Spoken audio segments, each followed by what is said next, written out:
سے جو لے کر علی اصغر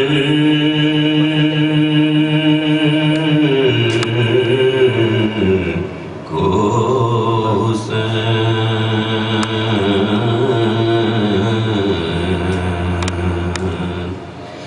دونوں ہاتھوں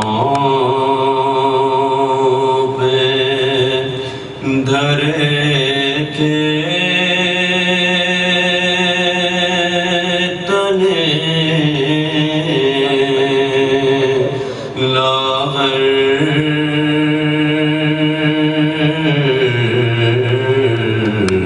کو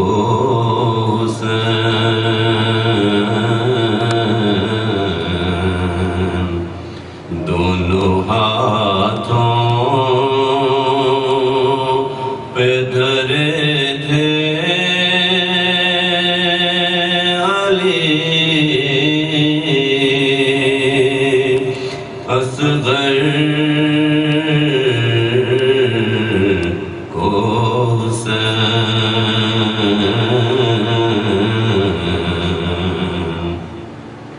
اس پہ ڈالے ہوئے ایک اجلی سی چادر کو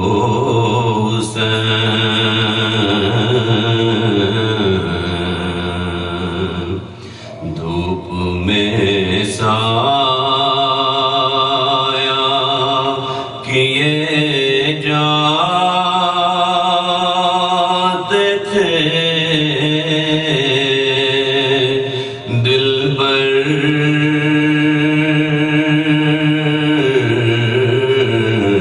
کو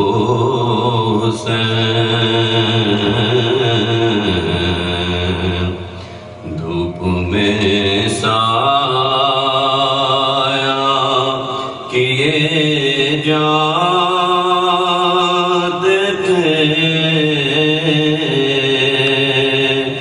دلبر کو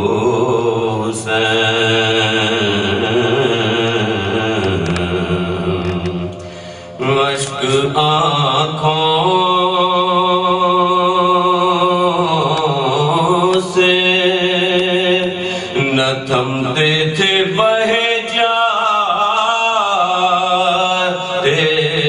تھے اشک آنکھوں سے نہ تھمتے تھے بہے جاتے تھے لڑکھڑاتے ہوئے دلگیر چلے جاتے تھے اشک آنکھوں سے نہ تھمتے تھے بہے جاتے تھے لڑکھڑاتے ہوئے دلگیر چلے جاتے تھے نکلے خیمے سے صلوات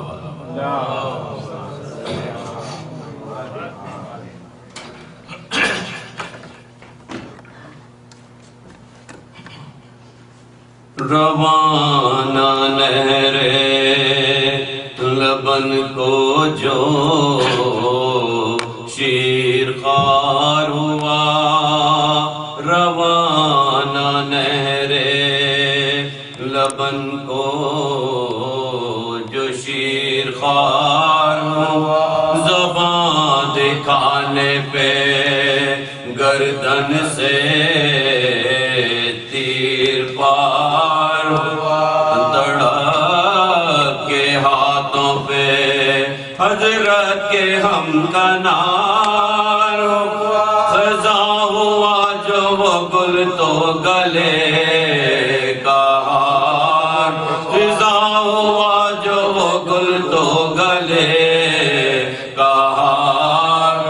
ادھر تو شاہ کو یہ صدمہ جگر پہنچا، ادھر مدینے سے صغرا کا نام برپا، ادھر مدینے سے صغرا کا نام برپا، لہو میں غرق کھڑے تھے کمر جھکائے ہوئے، بسر کی ننھی سی میت گلے لگائے ہوئے، لہو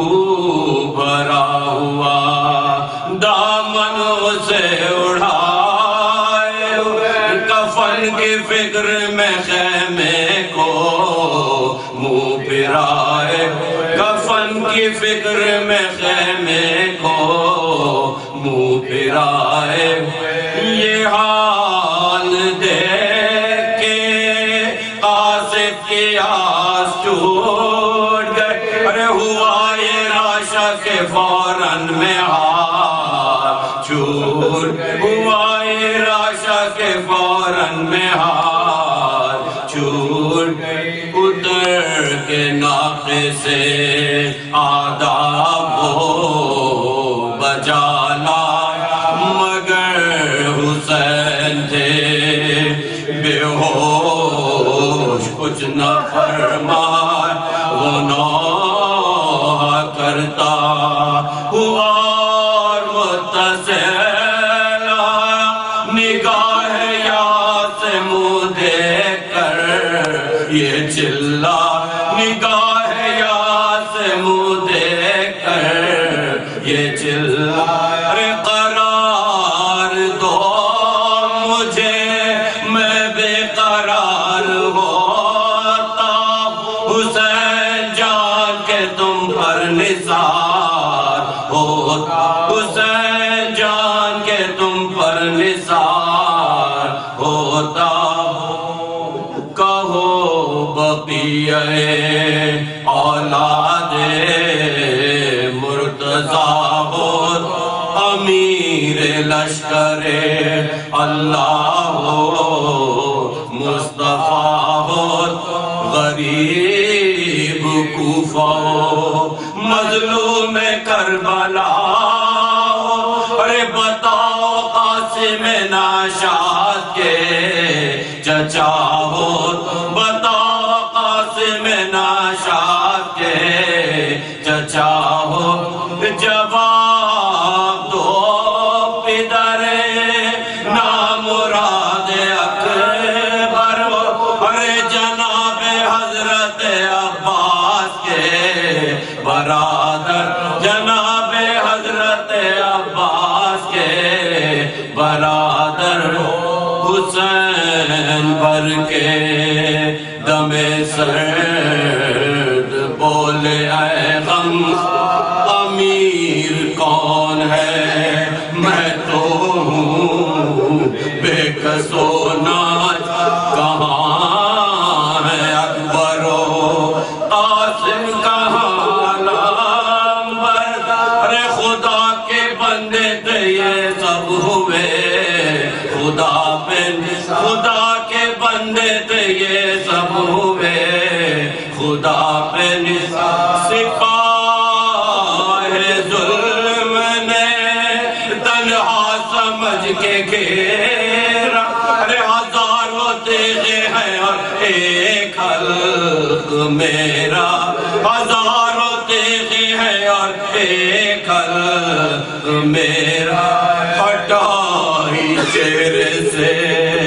اصغر کے خون بھری چال، پسینہ موت کا ماتھے سے پوچھا شاہ سرتاج پکار مردے کی آنکھوں پہ ہونٹوں کو رکھ لکھی ہے فاطمہ نے دیدہ بو سیے اصغر لکھی ہے فاطمہ نے دیدہ بو سیے اصغر گواہ رہیوں کے فاقے سے جھومتا ہے اور ان کے بھائی کی آنکھوں کو چومتا ہے اور ان کے بھائی کی آنکھوں کو چومتا ہے بنا لوں ننھی سی قبر ان کی اے خجستہ سیر تو لے چلوں پسر نوجوان کے لاشیں تو بڑی او لاش ہے اکبر پہ نام خواہ یہ کہہ کے گھوڑے سے اترے امام جنوں بشر یہ کہہ کے گھوڑے سے اترے امام جنوں بشر زمین قبر کی خاطر پسند کرنے لگے ارے مزار کھود کے نالے بلند کر مزار کھود کے نالے بلند کرنے لگے لہو سے غسل تو اصغر کو دے چکی تھی قضا ملی بصورت کافور شین خاک شفا اتارا قبر میں اصغر کا خون بھرا لاشا لٹا کے خاک پہ قبلے کی سمت منہ پہ لٹا کے خاک پہ قبلے کی سمت منہ پہ پھر اپنے چاند کو جب خاک میں چھپانے لگے تو یالی کا ہار ہاتھ تھرانے لگے تو یالی کا ہاتھ تھرانے لگے یہ حال دیکھ کے قاصد نے کی مددگار لحاظ میں انگلیوں سے خاک ڈال ایک بار پکاری خیمے کے در سے یہ بانو دکھیا ارے یہ کس کی قبر کی ہوتی ہے رن میں دیا یہ کس کی قبر کی ہوتی ہے رن میں دیا حسین بول کے صدمے نئے گزرتے تمہاری ہسلیوں والے کو دفن کرتے تمہارے ہسلیوں والے کو دفن کرتے ہیں روانہ نہرے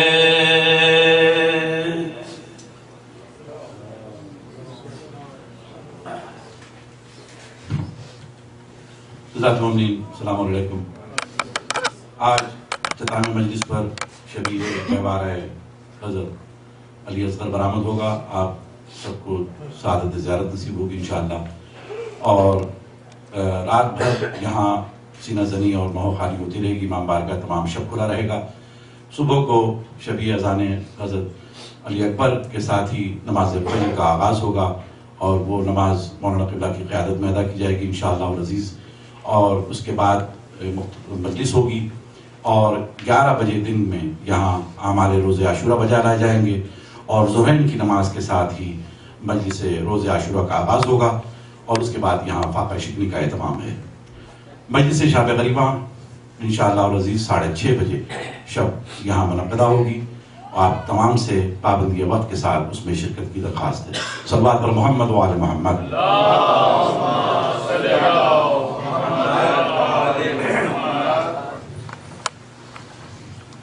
دیگر بآواز بلند نعرہ الصلوات.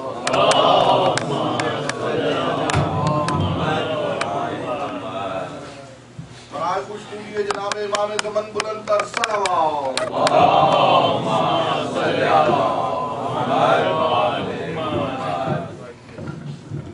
برائے خوشنودی محسن اسلام جناب ابو طالب علیہ السلام بلند تر صلوات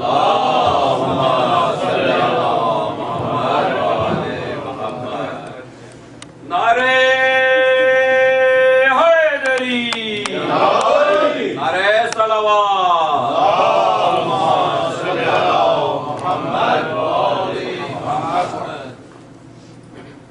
اعوذ باللہ من الشیطان اللعین الرجیم،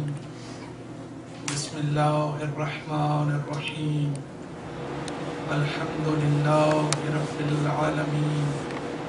والصلاة والسلام علی سید الانبیاء والمرسلین ومولانا ابی القاسم محمد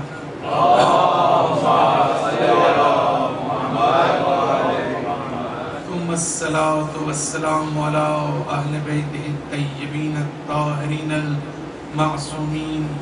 اما بعد فقد قال الحکیم فی کتابہ المجید وفرقانہ الحمید، بسم اللہ الرحمن الرحیم، والذی بعث فی الامیین رسولا منہم یتلو علیہم آیاتہ ویزکیہم ویعلمہم الکتاب والحکمۃ وإن كانوا من قبل لفی ضلال مبین۔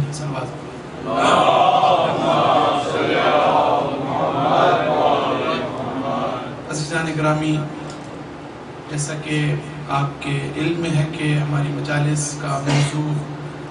انبیاء علیہ السلام کی جو سیرت ہے، جو زندگی ہے، جو ان کے قصے ہیں قرآن مجید میں جو نقل ہوئے ہیں، ہم ان کے اخلاقی، روحانی اور معنوی پہلوؤں کے اوپر جو ہے وہ بات کر رہے ہیں۔ اور میں پرسنلی سمجھتا ہوں کہ ان مجالس میں بہت ہی اہم نکات کو ہم نے کور کیا ہے۔ میں امید کرتا ہوں کہ آپ انشاءاللہ ان پہلوؤں پر بعد میں بھی غور کریں گے اور ہم انشاءاللہ اس سلسلے کو جاری رکھیں گے۔ ریٹن فارم میں بھی انشاءاللہ یہ مجالس آپ تک میں کوشش کر رہا ہوں کہ انگلش میں آپ تک پہنچ جائے، تاکہ اس میں نے بہت زیادہ اور چیزیں بھی ایڈ کی ہیں جو عام طور پر ہو سکتا ہے کہ ممبر پر اس کا وقت نہ ملتا ہو اس پر بات کرنے کے لیے۔ تو خاص طور پر یوتھ کے لیے میں زیادہ اس کو سمجھتا ہوں کہ ہمارے یوتھ کو انٹلیکچولی، تھیولوجیکلی اور اسپریچولی جو ہے ان کو تیار ہونا چاہیے آنے والے چیلنجز کا سامنا کرنے کے لیے۔ صلوات پڑھ دیجیے مرتبہ۔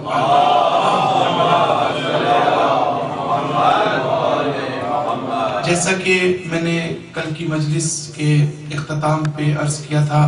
کہ آج کی مجلس میں ہم تفصیل کے ساتھ جو حابیل اور قابیل کا واقعہ ہے، آپ نے اجمالی طور پر اس واقعے کو سن رکھا ہے، لیکن میں چاہتا ہوں قرآن مجید کی یہ جو 2، 3 یا 4 آیات ہیں، ان آیات کے اوپر ہم تھوڑا سا غور کریں اور دیکھیں کہ اس میں کتنے اہم نکات موجود ہیں کہ جن کو ہمارے لیے سمجھنے کی ضرورت ہے۔ سورہ مائدہ کی آیت نمبر 27 میں ارشاد ہوتا ہے وَاتْلُ عَلَيْهِمْ نَبَأَ ابْنَيْ آدَمَ بِالْحَقِّ إِذْ قَرَّبَا قُرْبَانًا۔ یہ اے رسول، ان کو حابیل اور قابیل، یہ دونوں نام قرآن میں نہیں آئے لیکن ہمارے ہاں احادیث میں، روایات میں اور تاریخ میں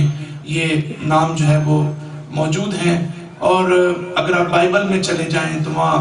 خود ایبل اور کین کے نام سے یہ دونوں نام موجود ہیں۔ تو اے رسول، ان کا قصہ رائٹلی، ان کو یہ قصے دونوں کو سنا دو اور بتا دو قربا قربانا، کہ جنہوں نے اللہ کے راستے میں سیکریفائس پیش کی اور قربانی پیش کی۔ یہاں پر پہلا نقطہ جو سمجھنے کا ہے کہ وہ یہی ہے کہ دونوں بھائیوں نے اللہ کے حضور میں کوئی چیز قربانی کے طور پر پیش کی، لیکن قرآن ہی کہتا ہے وَتُقَبِّلُ مِنْ أَحْدِهِمَا وَلَمْ يُتَقَبَّلْ مِنَ الْآخِرِ، لیکن ایک سے یہ قربانی قبول کر لی گئی، لیکن دوسرے کی قربانی جو ہے اس کو ریجیکٹ کر دیا گیا اور اس کو جو ہے وہ قبول نہیں کیا گیا۔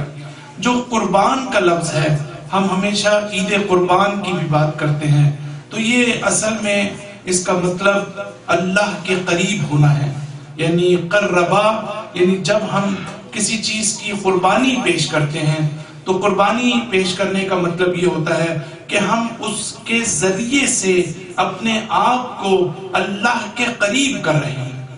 لہذا ہم عبادت کے حوالے سے بھی، میں نے شروع کی مجالس میں عرض کیا تھا کہ جو عبادت ہے اس کا معیار یہ ہے کہ وہ قصد قربت کے بغیر عبادت نہیں ہو سکتی۔ اگر آپ کی اس میں نیت نہیں ہوگی، اگر آپ اس میں قربتاً اللہ نہیں کہیں گے تو وہ عبادت نہیں ہوگی۔ بعض چیزیں ہیں جو ہمارے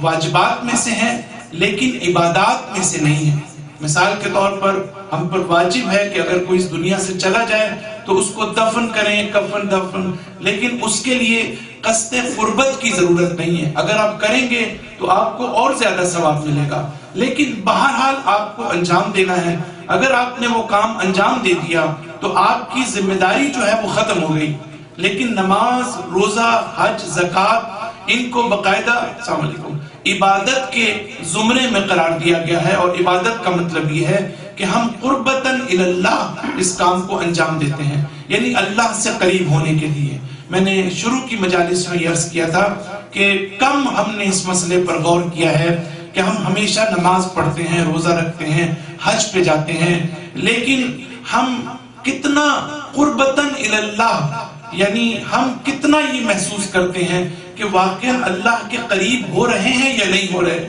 میرا خیال ہے کہ اگر ہم تھوڑا سا غور کریں تو ہم آج تک اتنی نمازیں پڑھتے آئے ہیں، لیکن ہماری جو انٹرنل کنڈیشن ہے، جو اسپریچول ہمارا جو لیول ہے اور اسٹیٹس ہے، اگر اس میں کوئی تبدیلی نہیں آتی اور ہم صرف قربتاً اللہ کہہ رہے ہیں تو ہمیں اس کے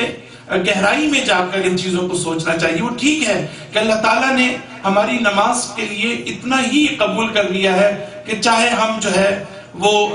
اس کے ہمارے عمل میں ہمارے اندر اثر نہ بھی ہو، لیکن نماز بہرحال وہ قبول ہو جاتی ہے۔ لیکن نماز کا بہت توجہ کیجیے گا، نماز کا یا روزے کا یا حج کا، اگرچہ میں نے لفظ قبول بولا ہے لیکن تھوڑا سا اگر زیادہ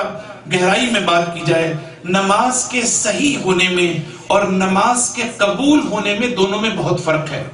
ہو سکتا ہے کہ آپ کی نماز صحیح ہو لیکن قابل قبول نہ ہو، لہٰذا قبولیت کا دار و مدار اس کا ہے کہ ہم نماز کے حقیقی فلسفے، روزے کے حقیقی فلسفے اور اپنے آپ کو اللہ کے ہم قریب کر سکیں۔ یہ وہ چیز ہے کہ جو ہمیں ہمارے اندر ایک چینج آنی چاہیے۔ جب اللہ تعالیٰ روزے کا فلسفہ بیان کرتا ہے، نماز کا فلسفہ بیان کرتا ہے، نماز اس لیے ہے کہ تنہا عن الفحشاء والمنکر، روزہ اس لیے کہ لعلکم تتقون، تو اگر ہم ساری عمر روزے رکھیں لیکن ہمارے تقوی پر اس کا اثر نہ پڑے، اور اگر ہم نماز پڑھیں لیکن ہمیں کوئی برائی سے نہ روکے، تو اس کا مطلب یہ ہے کہ جس کام کے لیے نماز فرض کی گئی تھی ہم اس کے اوپر جو ہے وہ صحیح طریقے سے عمل نہیں کر رہے ہیں۔ اسی لیے میں مجلس کے شروع میں آپ کی خدمت میں ایک واقعہ، ایک صاحب کوئی آئے اور ایک بہت بڑے مجتہد اور مرجع کے پاس اور کہا کہ میں زیارت پہ جا رہا ہوں، آپ میرے لیے دعا کریں۔ تو انہوں نے اس کے لیے جو دعا کی وہ بڑی عجیب تھی۔ وہ دعا یہ کی کہ اللہ کرے کہ تم کبھی واپس نہ ہو، تم زیارت پر جا رہے ہو اور تم کبھی واپس نہ ہو۔ اس کو بڑی حیرانی ہوئی، لیکن جب اس نے پوچھا اور اس کو پتا چلا تو اس کا مطلب یہ تھا کہ اس وقت تم جس حالت میں ہو اس حالت کے ساتھ واپس نہ ہو، بلکہ اس طرح واپس آؤ کہ مکمل طور پر تبدیل ہو چکا۔ تو یہ واقعاً بڑی اہم چیز ہے کہ ہم اتنا پیسہ خرچ کر کے جاتے ہیں، زیارتوں کے لیے جاتے ہیں، اور پھر ہمارے اندر واپس آ کر ہم وہی ہوں جو پہلے تھے۔ تو ظاہر ہے کہ اس میں بہرحال قربت کو میں عرض کرنا چاہ رہا تھا کہ اللہ کے قریب ہونا، جب ہم عام طور پر زندگی میں یہ لفظ استعمال کرتے ہیں کہ ہم اللہ کے قریب ہو رہے ہیں، تو اس کا مطلب کوئی فزیکلی قریب ہونا نہیں ہے، کیونکہ ہم فزیکلی تو اللہ کے قریب نہیں ہو سکتے. تو اس کا مطلب یہ ہے کہ یہ کون سی جرنی ہے کہ جس پر غور کرنے کی بات ہے. یہ فزیکل جرنی نہیں ہے بلکہ یہ بیسیکلی ہماری انٹرنل اور اسپریچول جرنی ہے. یعنی ہمیں اندر ہی اپنی انٹرنلی جو ہے ہمیں اسپریچولی جو ہے وہ اللہ کی طرف بڑھنا اور اللہ کی جو صفات ہیں اس کو اپنی ذات میں ان کو نافذ کرنا اور اللہ کی صفات کو جو ہے وہ ریپریزنٹ کرنا. یہ ہے اللہ کے قریب ہونے کا مطلب. یعنی جو ہستیاں انبیاء ائمہ اور اولیاء جو جن میں بنیادی فرق ہے عام لوگوں میں وہ یہی ہے کہ وہ اللہ سے زیادہ قریب ہیں ہماری نسبت. ان میں اللہ کی صفات کو زیادہ دیکھا جا سکتا ہے بنسبت ہمارے. تو اللہ کی رحمت ہے, اللہ کی شفقت ہے, اللہ کی محبت ہے, اللہ کی سخاوت ہے, اللہ کی مدد ہے, اللہ کی عفو درگزر ہمیں معاف کرنا ہے. تو وہ ان ہستیوں میں زیادہ نظر آتا ہے یا وہ اس کی فل مینیفیسٹیشن نظر آتی ہے لیکن ہمارے اندر نظر نہیں آتی. تو جب ہم قریب کی بات کرتے ہیں, تو جب ہم فزیکلی قربت کی بات کرتے ہیں, کلوزنس کی بات کرتے ہیں, پروکسیمیٹی ٹو اللہ کی بات کرتے ہیں, یا ہم فزیکلی جب بات کرتے ہیں تو اس میں اور اس میں فرق یہ ہے کہ فزیکلی اگر کوئی چیز آپ کے قریب ہوگی تو اس کا مطلب یہ ہے کہ آپ بھی اس کے قریب ہوں گے. لیکن اگر آپ فزیکلی آپ کوئی چیز دور ہوگی تو آپ بھی اس سے دور ہوں گے. لیکن جب ہم اسپریچول کانٹیکسٹ میں بات کرتے ہیں تو اسپریچول کانٹیکسٹ کا مطلب یہ ہے کہ ہو سکتا ہے کہ کوئی چیز آپ کے قریب ہو لیکن آپ اس سے دور ہوں. تو اللہ تو ہے, لوگ کہہ سکتے ہیں کہ اللہ تو کہتا ہے میں ہر جگہ پہ موجود ہوں, میں تمہارے ساتھ موجود ہوں, کوئی ایسی جگہ نہیں ہے کہ جہاں میں موجود نہ ہوں. تو لیکن اسپریچول جو ڈسٹینس ہے یا اسپریچول کانٹیکسٹ جو ہے یا کلوزنس جو ہے اس کا مطلب یہ ہے کہ اللہ تو ہو سکتا ہے کہ ہمارے قریب ہو لیکن ہم اس کے قریب نہیں ہیں, ہم اس سے دور ہیں. لہٰذا اس بات میں بہت فرق ہے کہ جب ہم اپنے رب کو پکارتے ہیں اور ہم اس سے دور ہیں تو وہ ہمارے قریب ضرور ہے, وہ ہمیں سنتا ہے, لیکن ہیئرنگ اور لسننگ میں ایک فرق ہے. لیکن آیا واقعی اللہ لسن بھی کرتا ہے یا نہیں, ہمیں رسپونڈ بھی کرتا ہے یا نہیں کرتا, ہمیں آنسر بھی کرتا ہے یا نہیں کرتا, وہ اس وقت کرے گا کہ جب ہم اسپریچولی بھی اللہ کے قریب ہیں. اگر اللہ ہمارے قریب ہے تو ہمیں بھی اس کے قریب ہونے کی ضرورت ہے. صلوات پڑھ دیجیے ایک مرتبہ.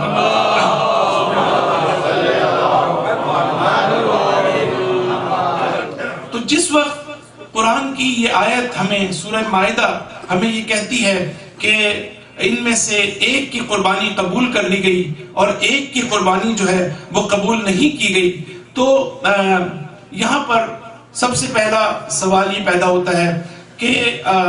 ایک کی قربانی قبول کیوں نہیں کی گئی اور دوسرے کی قربانی کیوں قبول کر لی گئی. اور اس کے بعد قرآن کی آیتوں میں یہ ہے کہ جب قابیل کی قربانی کو ریجیکٹ کر دیا گیا تو اس نے اپنے بھائی کو یہ دھمکی دی, بلکہ کہا کہ میں تمہیں قتل کر دوں گا. تو اس کے جواب میں جو حابیل کا جواب ہے اس نے کہا کہ میں یہ کام نہیں کروں گا جو تم کرنا چاہتے ہو, میں یہ کام نہیں کروں گا اس لیے کہ میں اللہ سے خوف کھاتا ہوں, میرے اندر خوف خدا موجود ہے. تو اس کا مطلب یہ ہے کہ صرف یہ ایک طرفہ مسئلہ نہیں تھا. اگر حابیل بھی چاہتے تو ان کو مقابلہ کر کے ہو سکتا ہے کہ وہ اپنے بھائی کو قتل کر دیتے, لیکن یہ قتل کرنے کا مسئلہ اتنا زیادہ سینسٹیو ہے اور اللہ تعالیٰ نے اب آگے چل کے دیکھیں گے کہ انتہائی اہم نکات کی طرف اس سلسلے میں اشارہ کیا ہے. تو حابیل نے کہا کہ میں یہ کام کر سکتا ہوں لیکن میں یہ کام نہیں کروں گا, اور انی اريد ان تبوء باسمی و اسمک, میں چاہتا ہوں کہ تم جو ہو, ایک تو جہنم میں تو تم نے جانا ہی ہے, لیکن میں چاہتا ہوں کہ تم میرا گناہ بھی, میرے گناہ بھی اور اپنے گناہ بھی تمہارے کندھے پر ہوں جب تم جہنم میں جاؤ. اب دیکھیں کہ قرآن کی آیت ایک عجیب نقطے کی طرف اشارہ کرتی ہے کہ جب آپ کسی کو جو انوسینٹ پرسن ہے, جو معصوم ہے, جو مظلوم ہے, اگر آپ کسی کو قتل کرتے ہیں تو اس کا مطلب یہ ہے کہ جو گناہ آپ انجام دے رہے ہیں وہ تو دے رہے ہیں, لیکن جس کو قتل کر رہے ہیں اس مقتول نے اپنی زندگی میں جتنے گناہ کیے ہوں گے وہ بھی قاتل کے ذمے میں آ جائیں.